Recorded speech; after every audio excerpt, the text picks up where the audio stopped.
Быйылгы Сабан туйда кунаклар үткән елдагыдан да күп иде. Авыл бәйрәменә төрле тарафлардан якташлар, туганнар, дуслар җыелды. Минем якын дусларым биредә шушы авылдан, Нырлаттан мен үзем Әлкинеке. Бик күп көч куелган Сабан туйга карап сыкландым. Сыкланам чөнки бу дәрәҗәдә үткәрү Сабан туйларны бер дә җиңел түгел бу заманада. Татар халкының гырыф-гадәтләрен, аның матур сыйфатларын алганнар. Аның уеннары, биюләре шун хәтле матур булды, хәтта берничә уенда үзем катнаштым.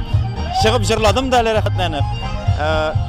Күңелдә шун хәтле ачык, рәхәтлек. Техникум бетереп кайтканнан соң бу колхозда бухгалтер булып эшләдем. Яшьлегемнең иң күңелле җыллары шушы авылда, шу татарчалыкта узды. Шуның өчен хәтеремдә гел матур вакытлар гына истә калган. Шуның өчен күрәсебез килдек. Балаларым, кызларым белән, ирем белән килдек. Ат чабышлары һәм милли көрәш бәйрәмнең төп бизәгенә әверелде. Сабан туй ул чын ир-егетләр өчен кызларга үз көчләрен, батырлыкларын күрсәтү мөмкинлеге. Кыю һәм нык характерлы булуыңны ярышлардан тышта күрсәтеп була икән. Авыл егете Радик Минзарипов бөтен мәйданны таң калдырды. Biz 5 yıl очрашабыз инде. Мин аны бик каты яратам, үзем катырып яратып алдым. Анарга багышлап җыр яздым, үземнең җырым. Мин аны бик каты яратам. Решился анарга предложение ясарга. Мин бик тә дулкынландым. Мин бер качан да уйламаган шундый дулкынландым. Бу мин бер качан хискәм юк иде шундый дулкынландым. Мин бик бәхетле, мин бик шатланам.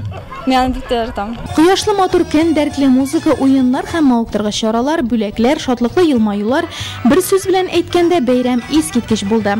Якташларыбыз, авылдашларыбыз өчен елда мондый бәйрәм уздыру безнең бурыч дип саный гаилә башлыгы, оештыручы Хәсән ага Әбделганиев.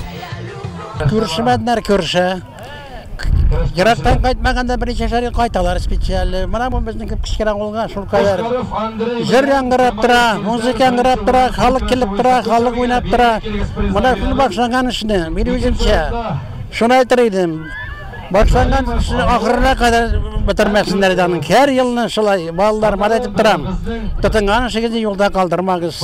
Һәр вакытта шулай һәр елны сабантылар үткәреп халыкны шатландырыгыз.